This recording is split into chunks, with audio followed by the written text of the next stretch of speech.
pretty hard to live long in West Virginia and not appreciate how much it rains. And so water is a prevalent feature in the state of West Virginia. And certainly some of its most remarkable places are its rivers. When we think about places like the New River or the Gauley River or the Cranberry River. And then when we couple that with some of the major river systems like the Monongahela River and the Kanawha River, places where historic conduits of coal and steel and major economic drivers in terms of industry. I was live on the air when the governor's first tweet went out basically announcing that this had happened.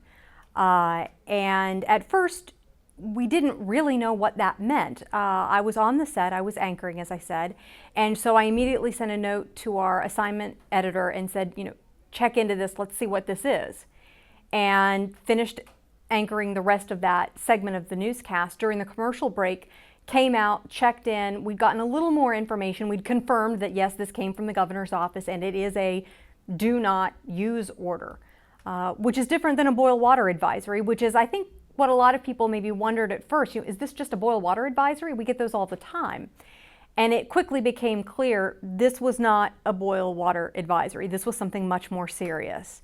So basically, as far as covering it, I kind of came at it from various media, various platforms, covering it in a variety of ways, from either aggregating information from other reporters out in the field or pulling in information that we were gathering ourselves. So as soon as we got through the next segment, I was with Spencer Adkins, our chief meteorologist, on the air, and he had wrapped up his forecast, and I said, Spencer, we need to let people know we've just received this information from the governor's office. It's a do not use the water order for a number of counties in our viewing area. We're still working to get some more information to find out exactly what this means for you. Stay with us. We'll be giving you more information as we get it, both here on the air, online, and via Twitter and our Facebook page. I don't think anyone had any clue what was going on.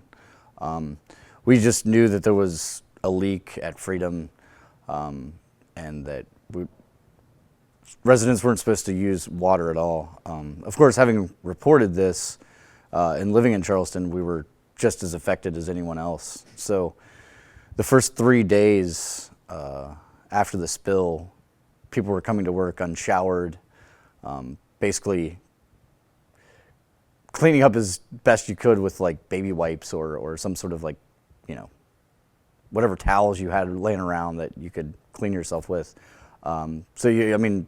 Bottled water, bar soap, and a washcloth was about the best you could do. Now, what was surprising to me, and I think surprising to a lot of people, was how susceptible that water source was. So the spill occurs on the Elk River. The Elk River is a water source for that area because it's so clean, right? And it is surrounded by a lot of dirty water. The cost of treating the Kanawha River for drinking water is exorbitant.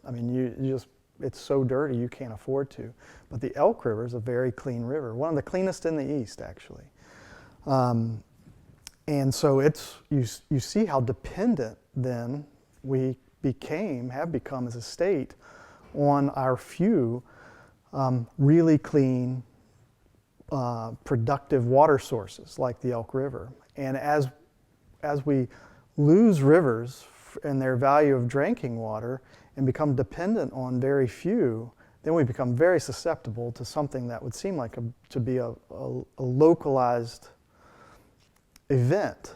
And instead, that localized event, it touched a third of the state.